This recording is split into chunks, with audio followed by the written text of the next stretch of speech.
Hello, how's everyone doing this morning? Everybody have enough coffee? You ready? You're ready to be riveted by quick queries and the timely submission of the NIH RPPR?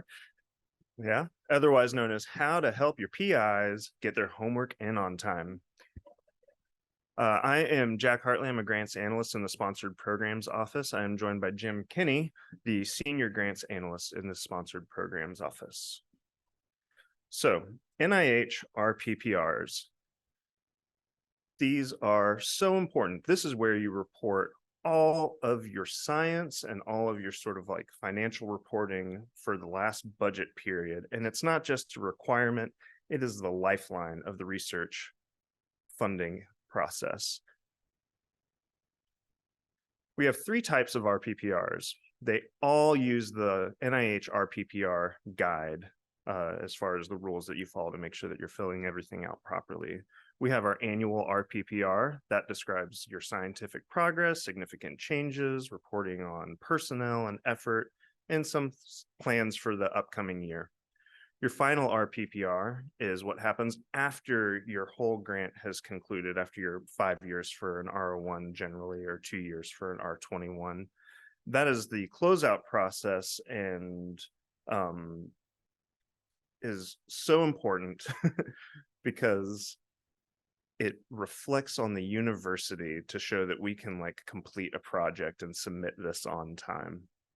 And then we have an interim RPPR, which is used when submitting a renewal application. So if your 5 years have come up and you're submitting a new one that's going to be funded, your interim is in between those kind of like 5-year segments of an award.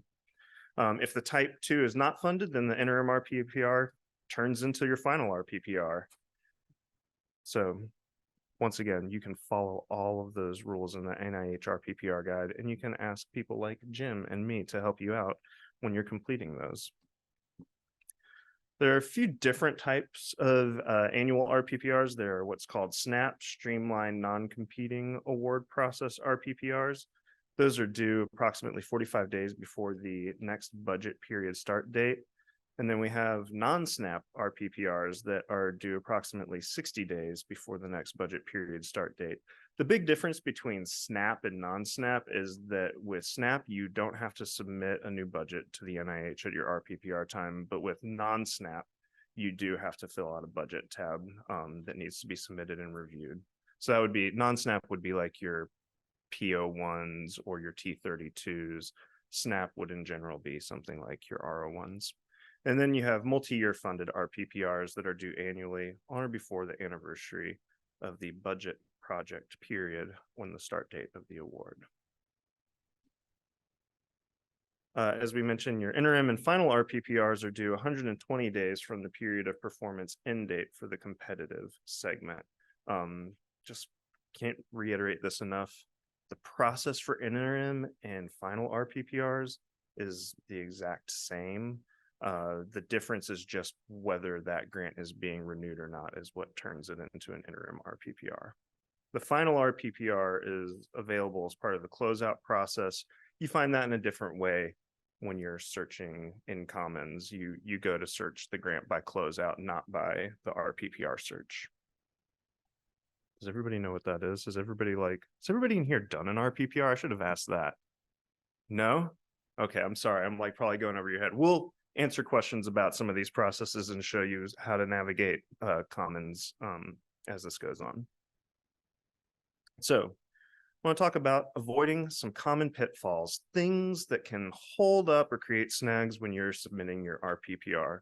First thing that we're going to talk about is the difference between warnings and errors. A warning on your RPPR will not prevent submitting the RPPR. This common warnings we'll get to would be things like non-compliant publications.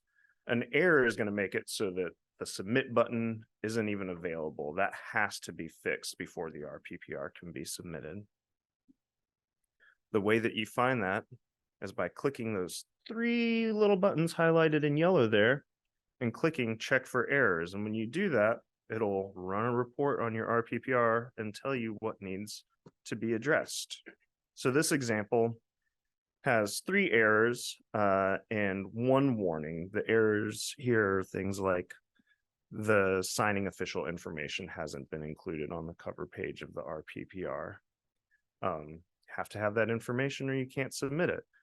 This warning is that 1 or more publications are out of compliance. If we clear those 3 errors, but we don't bring those publications into compliance, you can still submit the RPPR, and that's great. You can get it in on time. You are not going to get a notice of award, though, until those publications are brought into compliance. At that point, that RPPR will go to the NIH. They'll look at it, and they'll come back and say, publications A, B, and C are not compliant. Please bring them into compliance before we issue the notice of award. That's when you will work with your PI, where they'll go into their My NCBI page and make sure that they can bring all those publications into compliance. Until that's done, there's no money for the next year. So pretty big motivator there to get that taken care of. Some common issues that can delay NOAs, things that sometimes may not be caught when an RPPR is submitted, especially if it's submitted late and rushed through, which can, happen from time to time, would be improper effort reduction for PDPI or named key personnel. Is everybody familiar with the effort reduction rule for named key personnel? That you can't reduce them 25% or more from what was approved at the award. That is one thing that people often get wrong, or they don't account for factoring in the cost shared amount of effort when they're calculating the actual amount of time that a PI was committing. They just look at the percent of effort that was paid off of the grant, not cost shared by the department. And so look for that if you're running into that issue. Another issue is the way that effort is rounded. When you're doing your all personnel report and you report how many calendar months a person has committed, you can only go to the 1/10th decimal place. The NIH RPPR guide tells you to round up or down. So if somebody has committed 1.25 calendar month effort on the personnel report, you put 1.3. If they've committed 1.24 calendar months effort, then you put 1.2. And this number that you report in the all personnel report should also be pretty close to the amount that's reported in your other support. And other support is another place where awards get held up for a number of reasons. One, incongruency in the amount of effort listed on the other support and what is listed in the all personnel report. Total effort exceeding 12 calendar months effort, or if they're a 9-month appointment, exceeding 9 months, or whatever their maximum amount of effort available per year is. Going over that, the NIH will come back and ask questions. And it's happening less and less, but incorrect signatures. I think it was 2 years ago that the NIH rolled out the signature rule for other support, where your PI has to look at the other support. I know that we all pull them together for the PIs and we do it for them. They have to look at it. They have to sign it, and they have to sign it with a compliant digital signature. They can't just type in John Smith or like print it off and sign it and scan it in a PDF and send it back to you. It needs to be a certified digital signature. 2 really good options are sending them a DocuSign version of it, or helping them, if you're brave enough, to set up their Adobe signature. Those are the 2 most effective ways. Those are ways that we have seen that the NIH accepts signatures and they're not going to come back and ask about it. And all of these little things, they seem like so little, but every little thing that gets missed creates additional email correspondence with the NIH and slows down the release of the next year of award, slows down money that can help research keep going. With that, I'm going to sign off and have Jim take over and talk about some of the consequences and some tools that you can use to stay on top of your RPPRs. Jim? Thanks, Jack. Thank you all for being here. This is exciting to see the overwhelming response that was received to attend this symposium. The in-person It's exciting on my side because our department is totally remote and I don't get out much. I know there's people watching this virtually, and I'm got an image of how comfortable you are there at home, but we're here to talk about this consequences now of these late reports that Jack introduced. This is how Jack talked about how to go about submitting the RPPRs and some of the pitfalls that will cause a delay. But here is some considerations here. The late submissions, you can see they're all highlighted there. The RPPR, the annual RPPR can, without, if it's late, the NIH cannot review it to issue the next notice award. So we don't want to have a delay in funding. That's going to be a problem. The final RPPR gets a little bit more exciting. See, the principal investigators are motivated to get their annuals in on time because they understand that slide we just saw. If they don't get it in on time, their funding stream is going to get interrupted. But the final RPPR, they got no more money coming in. So the problem is it now affects the university. And this late submissions of a final RPPR may affect future funding to the organization. The NIH deals with that pretty harshly with what they refer to as a unilateral closeout. So if you don't get it in, they're just going to close down the account as with the information that they have. And they might not have all the information, but the university lost the opportunity to work with them to fix that problem. So this is the scary slide, which talks about enforcement actions that the NIH has. And you can see these are not very pleasant things to have to deal with at the university level. This right here, this slide here, consequence of unilateral closeout, is the reason that we've been asked to give this talk here today by the university, because this is a real problem for the university. I understand it's a problem for the departments and all, but the university is looking out for themselves.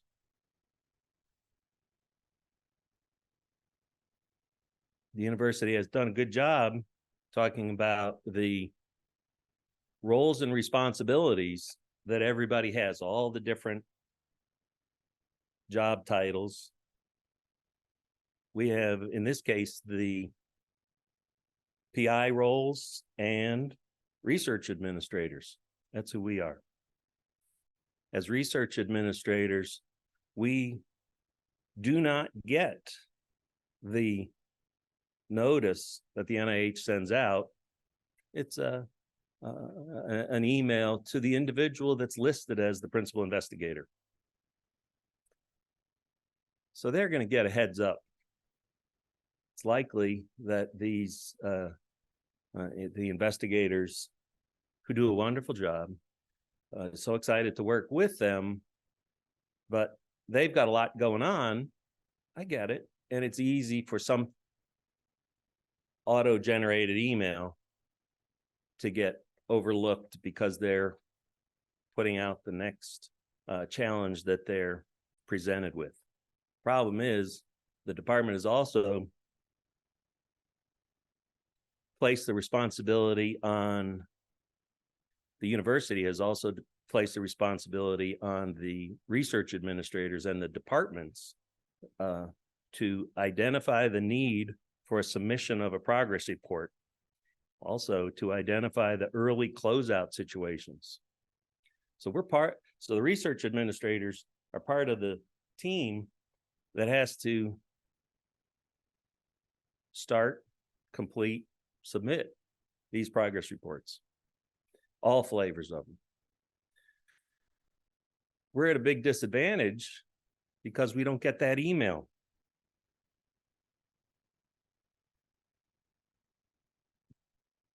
Quick queries.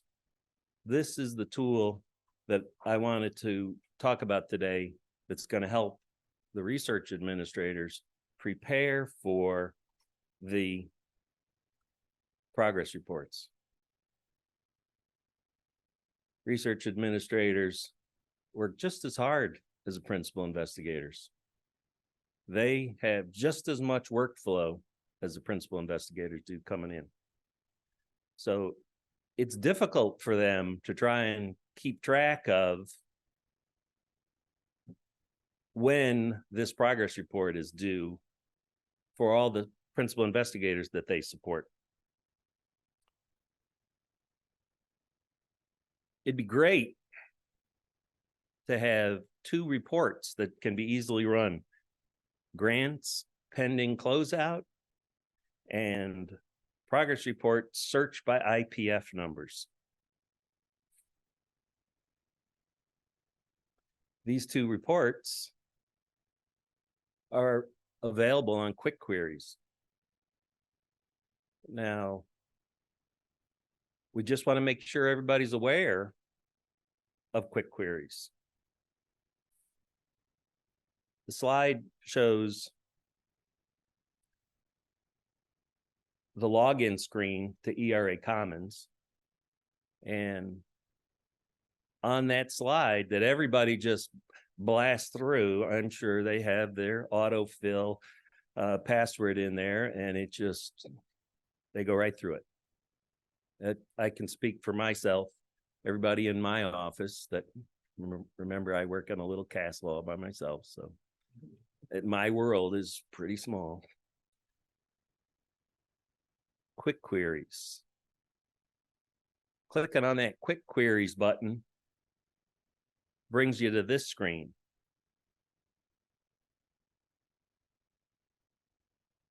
There's those two reports that I just referenced. It'd be great to have them. Notice up in the top right-hand corner, I'm still logged in as a guest user. So none of my signing official roles, I didn't use any of that when I created the slide. I was just a guest, a public. Anybody can get to these.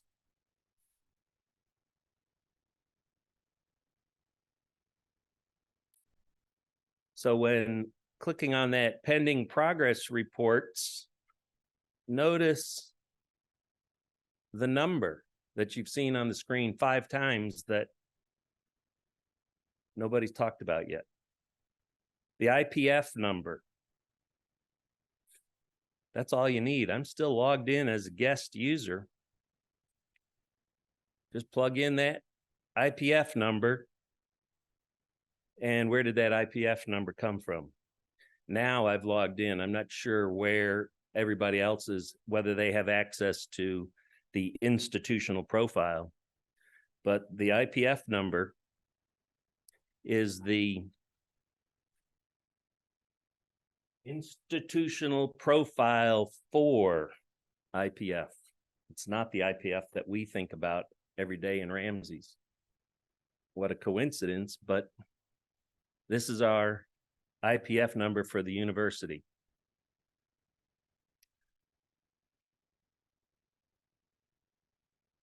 So here's that number. Again, as I said, we've seen this 5 times already, and I'm hoping through that repetition, we may remember that number, because through repetition, we can also remember numbers that, for, I don't know why it happens, but 8675309. Now, I hope nobody confuses that, tries to put that number in here, but it worked.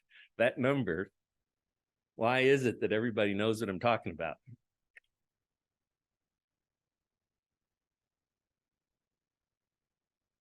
So the progress reports pending progress reports is not a magic wand that's going to get you everything. It will tell you all the progress reports for the university that are due within the next 4 months, except for the multi-year funded awards. Now, these are a unique category of awards that we don't have a solution for yet, but we can get most of them with this quick query. So this is a good thing.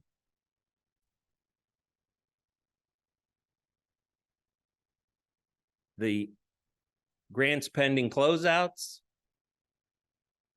This is for the final RPPRs. Although this excludes fellowships. Fellowships, fortunately, are at the beginning of an investigator's career. And typically they're very excited and they pay attention to the emails the NIH sends out to them. So you get a lot more cooperation from fellowship applicants. They don't want to go through all those negative consequences that we've been seeing earlier.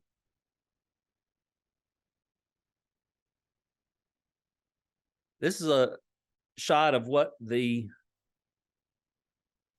annual progress report, pending progress report, looks like.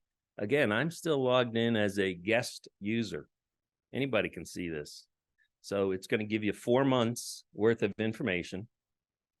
And you can see it's, you could,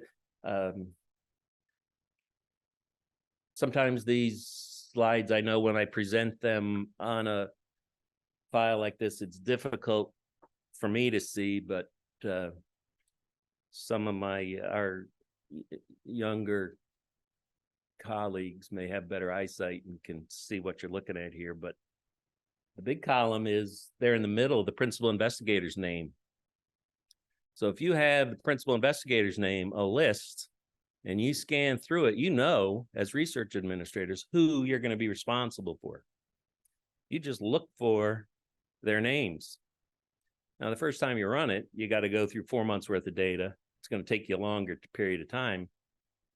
But if you run this every month, you only have 1 month of new data to look at.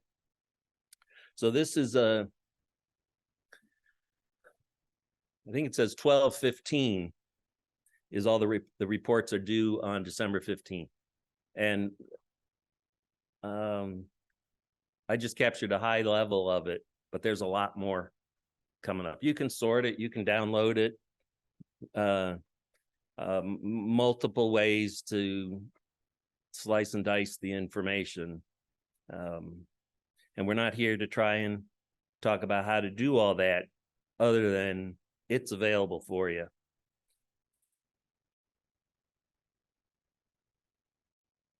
Closeouts, same thing. The closeout's slightly different because you had to put in the number. It does allow for the number of days you want to have the information displayed. So if you want 90 days worth, or if you want 1 week's worth, you for the information produced in the report. So there's a little bit more flexibility with this. But it also introduces another column in here for no cost extensions. So it is the information is very relevant. The information is easily accessible. I'm still logged in as a guest user. All you have to do is know what your university's IPF number is. In fact, you could look at different institutions. Maybe your investigators have a lot of work with Duke University. Go online, look up Duke University IPF numbers, plug in Duke University. You know who your investigators working with over there at Duke. You could actually get little bit more information and heads up on when you're going to expect to get that email from Duke saying, we need all this information by 3:00 today. Oh, it's not as easy as for our university, but you can understand, you have a tool that you could use to help you as a research administrator.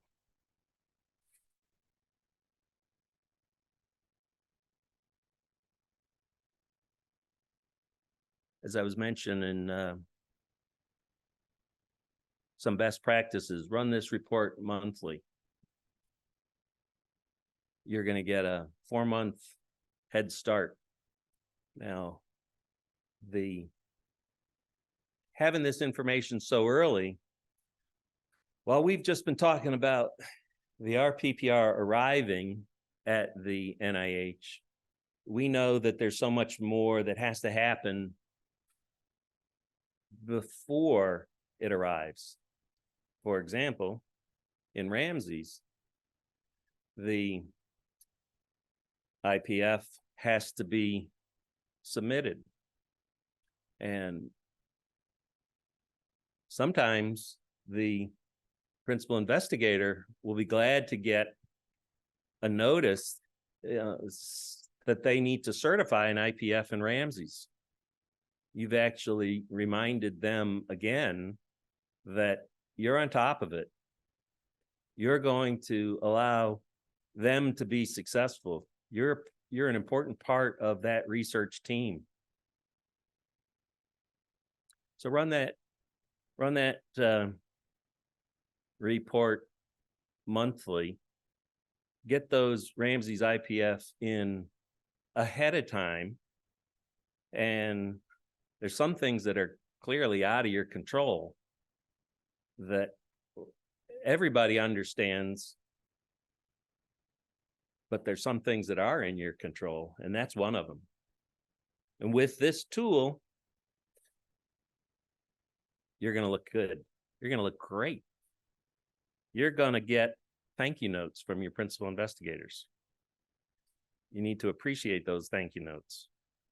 I do. I don't get them often enough. I forgot to mention the calendar reminders is another best practice. That's how I have to work. Run this report on a monthly basis. So whatever, pick a day, invite yourself an appointment. Say, run the quick queries and then save those thank you notes, because there's going to be days when you're not going to have a good time. Go back and read those notes that they really did appreciate you.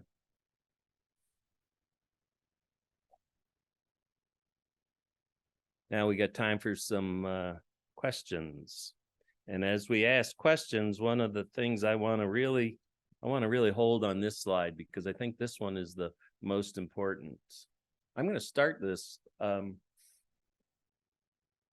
by asking, how many people run quick queries on a monthly basis?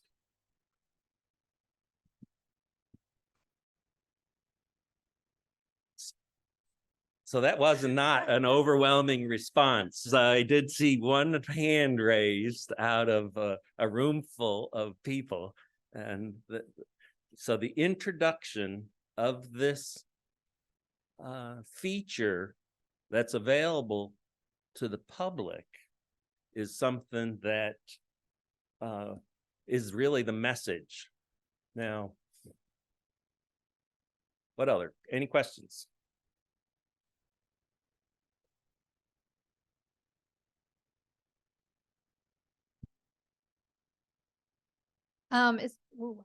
Is there a solution or suggestion that you have for those multi-year grants, especially as a new research administrator coming in?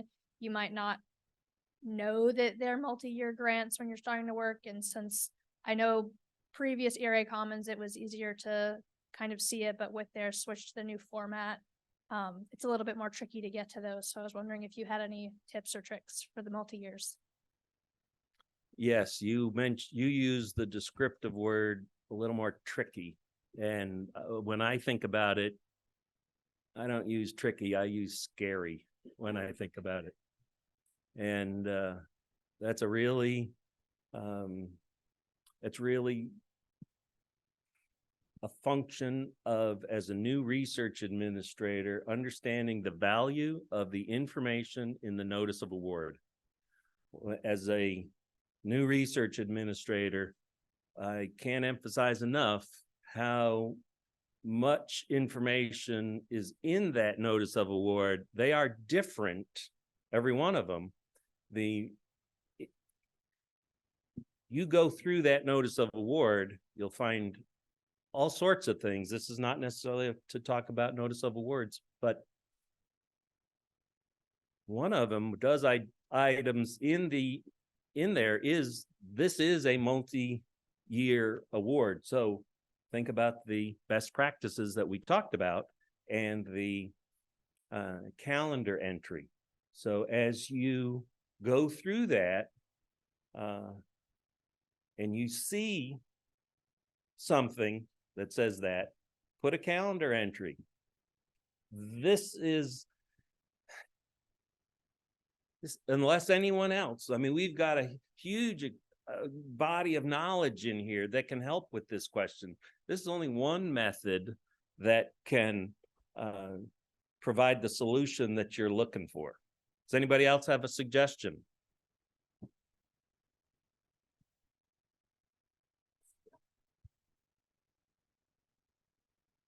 Okay, so I have an RF1 and I got caught not knowing when the RPPR was, and my PI was like, ah, and I was like, oh. And so once I figured out when the RPPR was due every year, I just put it on my tracker, my grants tracker, like in out years. So I would just not forget it again. And so like I have a couple entries on there for like 2025, but like I'm not going to deal with them until 2025. So so I just won't forget.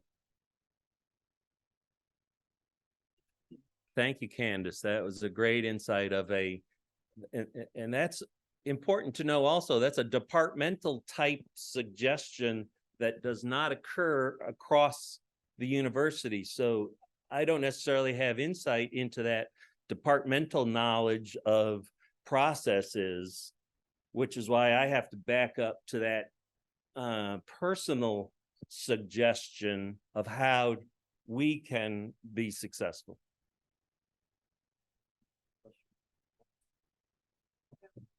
We have one question in the chat, which is, we have a final RPPR that was submitted to the NIH, but because they haven't approved the final financial report, it is in unilateral closeout. How do we protect future funding when the delay is on the NIH side? What are we responsible for? And I'm going to start there. As long as we're doing our job, we saw the slide for roles and responsibility. Did we get our Ramsey's IPF submitted on time? Did we get our final RPPR submitted in a timely manner? Are there other extenuating circumstances that puts us in this position? Have we seen that? Absolutely. Are there problems? Absolutely.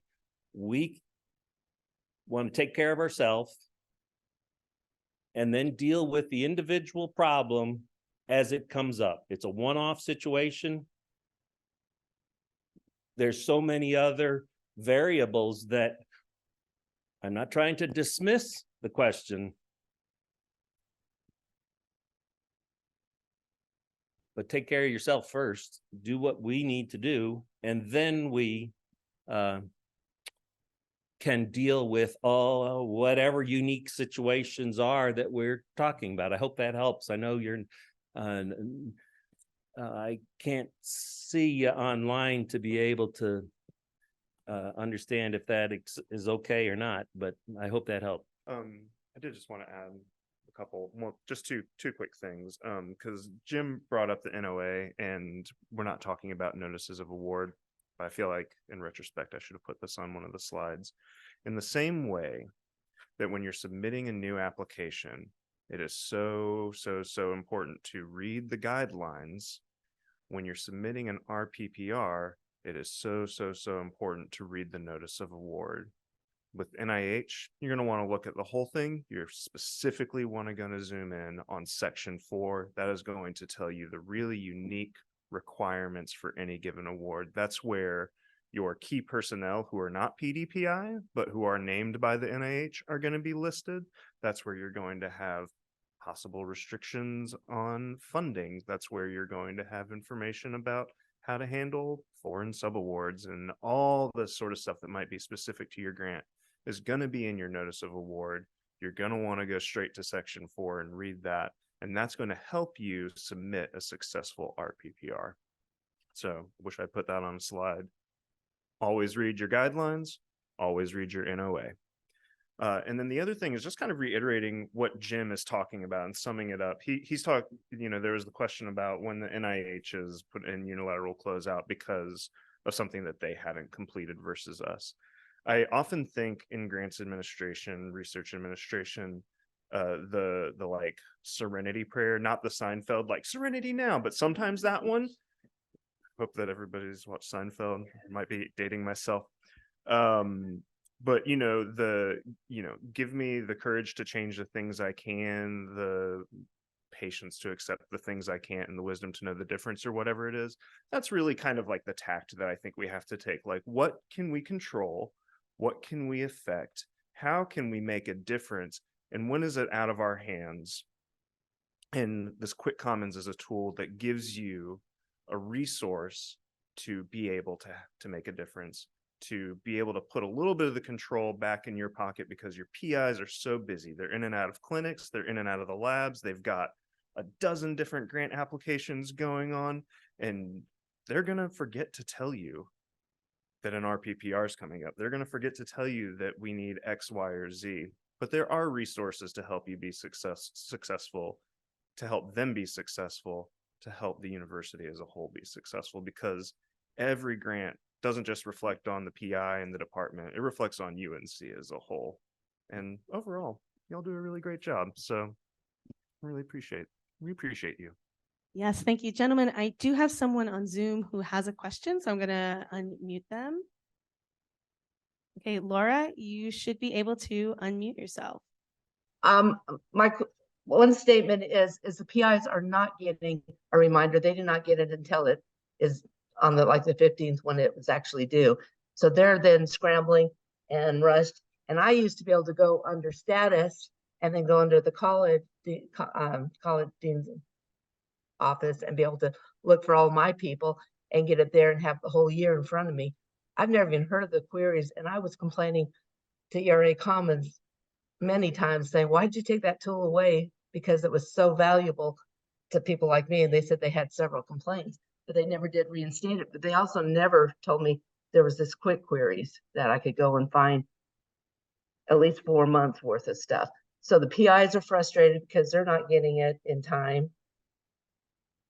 And I'm frustrated because I can't go and see what I used to be able to see and tell them 2 months ahead of time and then remind them another month and say, okay, we got to do this.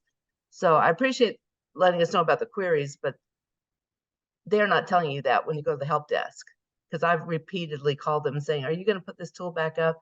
And a lot of people, I guess, have complained about not having that tool either. And this is exactly the reason that the 2023 Research Symposium sold out in 4 days. Information being distributed by the university like this, invaluable. Now, I started this by asking, by a show of hands, how many use it, and we got 1. Now I'm going to change up the question a little bit. Now that everybody's aware of it, how many are going to use it? Oh, much better response, much better response. Yeah, if we would have known that tool, we could have been doing this all year, but it's been very frustrating not being able to get that information. And ERA Commons should have been able to tell us well, we have it over here. You can look here. It may not be everything you want, but because I would prepare mine for a whole year and then just kind of look when I knew there was new grants being funded and add them in. But so I appreciate that. But it doesn't help the PIs though, because they're still not getting reminders from ERA Commons like they used to. Yeah, so the ERA Commons help desk hasn't been helpful. That's an astonishing experience. I feel you. So that may be why so many of the PIs are late now, because they are not getting those reminders either. So, but thank you. Thank you, Laura. So we have we have two comments, which was someone said you can add the link for this session when it's uploaded to your calendar reminders. So you have the reference, especially if your month has been challenging and you don't remember what this was about. I was like, that's a great comment. Thank you, Jessica. And the last one was more of a statement. And they were saying, could you mention that if a PI starts their RPPR and ERA Commons, how do they get access to the initiated report? Let me rephrase the question. I think this is now a question about understanding how the RPPR system works. The principal investigator has initiated the annual progress report, and the research administrator is now tasked to input data into this, yet they don't have access to it.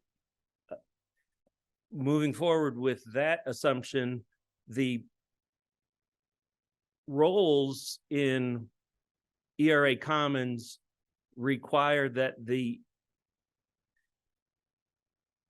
individual that wants access to the progress report must have received delegate authority from the principal investigator to access the principal investigator's progress reports. So the principal investigator has to give delegate authority. What this question did not ask was, now that they have delegate authority, the research administrator is adding information into the progress report. The principal investigator has reviewed it, approved it to be submitted. The research administrator works with the grants analyst to submit the RPPR, yet they cannot route the RPPR for submission, for final submission. You have to notice, and we don't have a slide for this, but the status of the RPPR shows PDPI reviewer in progress. Once the principal investigator initiates the RPPR, they have to see if I'm doing this right. The principal investigator has to touch the RPPR first and route it to somebody.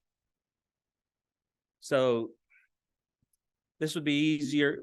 You know what? Why don't you email this question at grants@unc.edu, and I'll walk you through that process there, because that's a bigger gotcha than the first part. Just Yeah. just get the delegate authority. Thank you. Awesome. And I think with that, unless we have any other questions, I think with that, we can actually end this session.